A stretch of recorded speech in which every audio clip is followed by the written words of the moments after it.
What curse words should kids be allowed to say? Let's talk about that. Hi, I'm Josh Miller. This is my daughter Layla. We're from Ashland, Kentucky. Good Mythical Morning.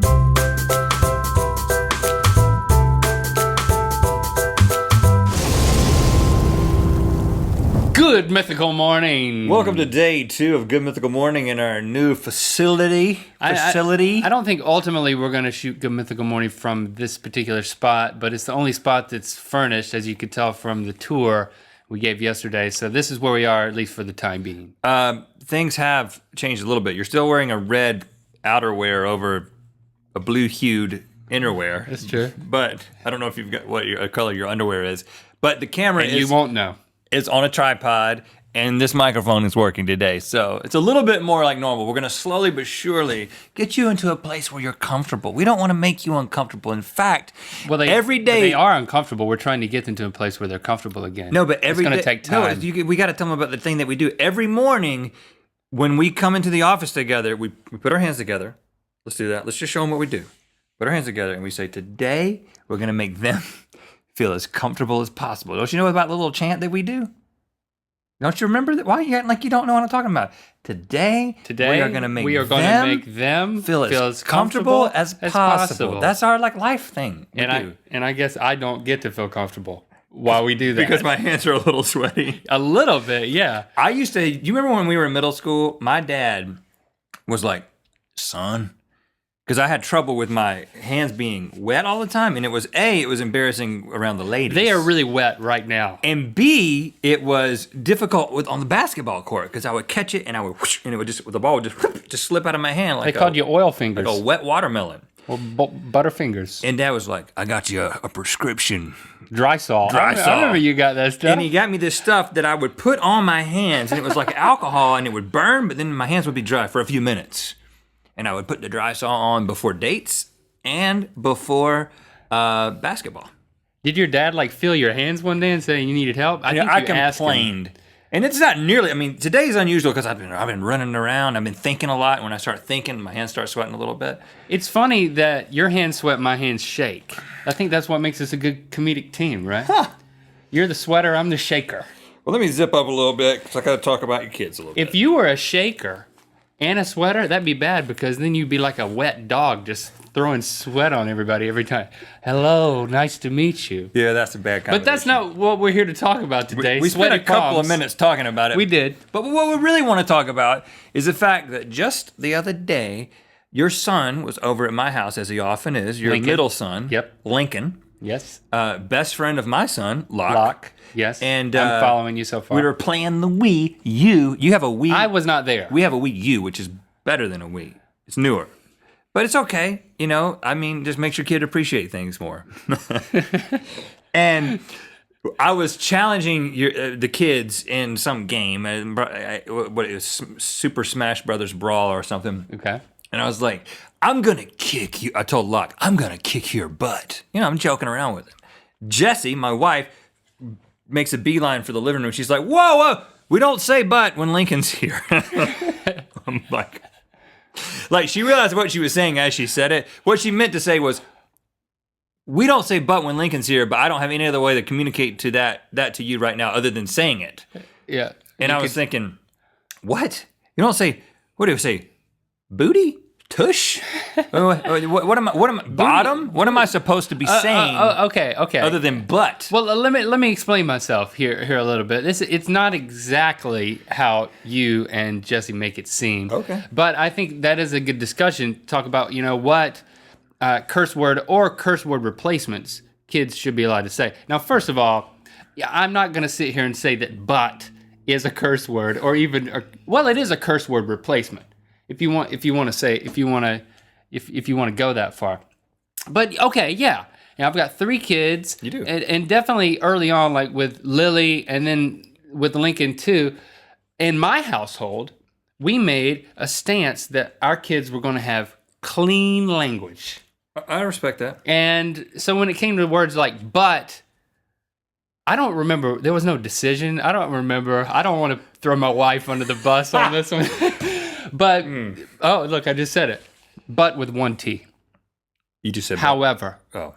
However, in our family household, we did not say the word but. We did not want our kids to say that. From a young age, especially with Lily, the oldest child, we would say bottom. Fanny?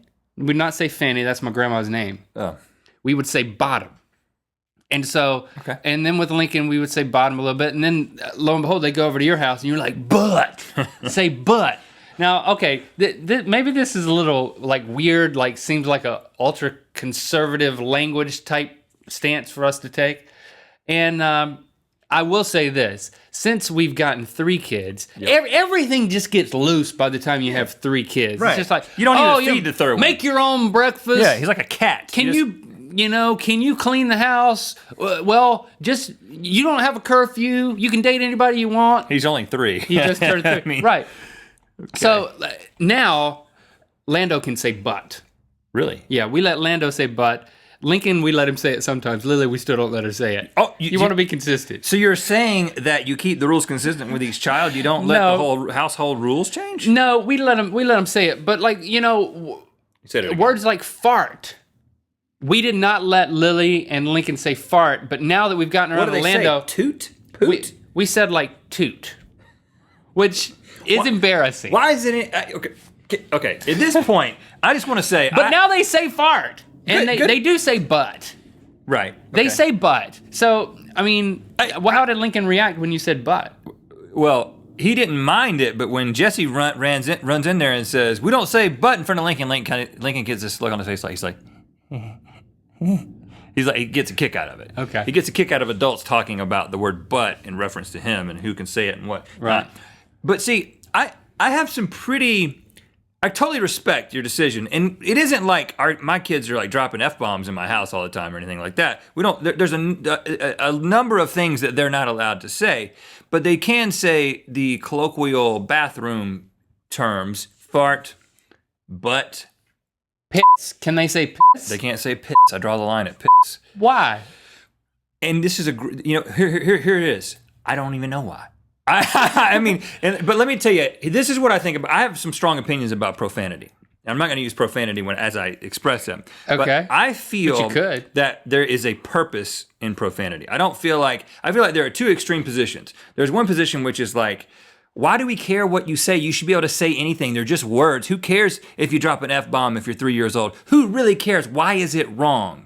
That's one side of the spectrum. It's just a word. It's just a word. It means something. It means you're angry or right. And if you say it in another language, they don't even. It's not a curse word. So what's the big deal?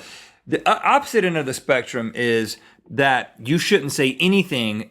You should have squeaky clean language, and you shouldn't say anything that has any hint of profanity in it. And I'm somewhere in the middle, and I think that there's a time for profanity.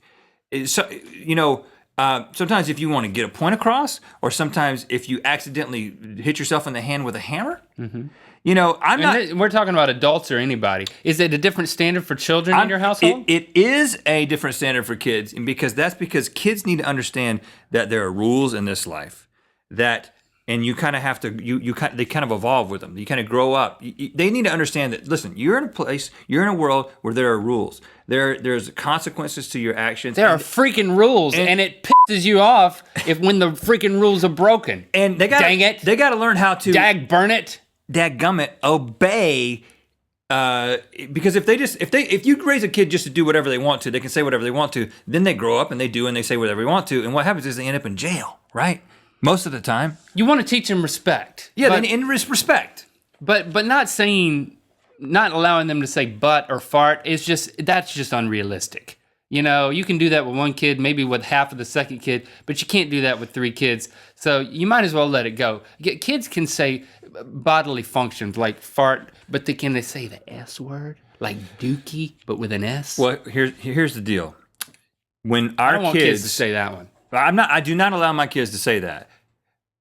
But when our kids have kids, you can bet your butt that they're going to say they will be saying the S word and yes, they will be saying it. And you know what? And we just had to beep it, right? We had to beep it because we respect the people who watch this show and the parents who let their kids watch this show. But what I'm telling you is that it will change. But like 30 years from now, we can unbeep that because it'll just be like It'll be saying like, why fart, were you beeping that? Fart and butt. And you may say, oh, well, that's because our culture is going to hell in a handbasket and everything. Do we have to beep that? Maybe. And No. because everything's getting worse and worse. No, it's just because things change over time and new cuss words get introduced. And because old ones lose their effectiveness because cuss words are about, and profanity in general, is about shock value. That's why I think it has some utility at some points. You can't just write it all off and say, never do it. And you can't say that there isn't logic behind saying that there are certain words that are profane and should be reserved for either never using or just using under special circumstances. There you have it. Put that on a bumper sticker. Let us know what you think in the comments. I think this is interesting. And you know, being parents of young kids, obviously puts a different complexion on this conversation from our perspective. But let us know your perspective. Yeah. And here we go. But please don't use any profanity in your comments. See how that goes over. That's kind of a weak spin. We still haven't adjusted This right here. the wheel. We got to get it where it really grabs a little bit better here. Pretend you are amazing bodybuilders.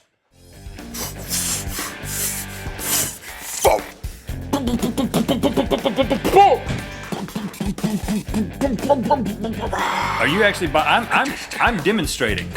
I'm not in the middle of bodybuilding. I'm training. We should be at a competition. Oh, we're on the stage already? If I can. Look at my butt. Dad How gum! defined it is. Look at my dad limb pecs!